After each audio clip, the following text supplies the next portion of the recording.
അപ്ഡേറ്റ്സിലേക്ക് സ്വാഗതം. ഇംഗ്ലണ്ടിലെ ചാൾസ് രാജാവും കാമില രാജ്ഞിയും ഫ്രാൻസിസ് മാർപ്പാപ്പയെ സന്ദർശിക്കുന്നതിനായി ഏപ്രിലിൽ വത്തിക്കാനിലേക്ക് യാത്ര തിരിക്കുമെന്ന് ബക്കിംഗ്ഹാം പാലസ്. 2025 ജൂബിലി വർഷത്തിന്റെ ആഘോഷത്തിൽ രാജാവും രാജ്ഞിയും ഫ്രാൻസിസ് മാർപ്പാപ്പയോടൊപ്പം പങ്കുചേരുമെന്ന് ബ്രിട്ടീഷ് രാജകുടുംബം വ്യക്തമാക്കി.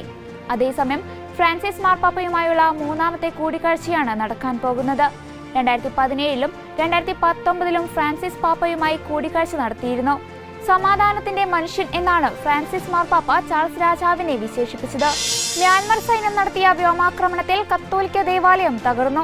ചിൻ സംസ്ഥാനത്തിലെ മിൻഡാക്കിലുള്ള തിരുഹൃദയ കത്തോലിക്ക ദേവാലയത്തിനാണ് ഗുരുതരമായ കേടുപാടുകൾ സംഭവിച്ചത്. ഫെബ്രുവരി 6 കത്തീഡ്രലിൽ ബോംബ് സ്ഫോടനം ഉണ്ടായത്. നിരവധി ബോംബുകൾ കെട്ടിടത്തിൽ പതിച്ചുവെന്നും മേൽക്കൂരയും ഗ്ലാസ് ജനലുകളും നശിപ്പിക്കപ്പെട്ടുവെന്നും അന്താരാഷ്ട്ര മാധ്യമങ്ങൾ റിപ്പോർട്ട് ചെയ്തു. അതേസമയം വൈദികരും വിശ്വാസികളും പ്രദേശം വിട്ടുപോയതിനാൽ ആളഭയമൊന്നും ഉണ്ടായില്ല.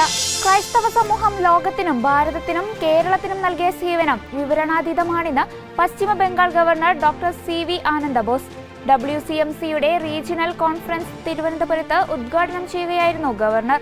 വിദ്യാഭ്യാസത്തിന്റെയും ആതുര ശുശ്രൂഷയുടെയും മഞ്ഞ പൊഴിക്കുന്നവരാണ് ക്രിസ്ത്യാനികളെന്നും വിവിധ മതങ്ങളിലുള്ളവർ സഹകരിച്ച് വസിക്കുന്നത് ഭാരതത്തിന്റെ പ്രത്യേകതയാണെന്നും അദ്ദേഹം ഓർമ്മിപ്പിക്കുകയും ചെയ്തു.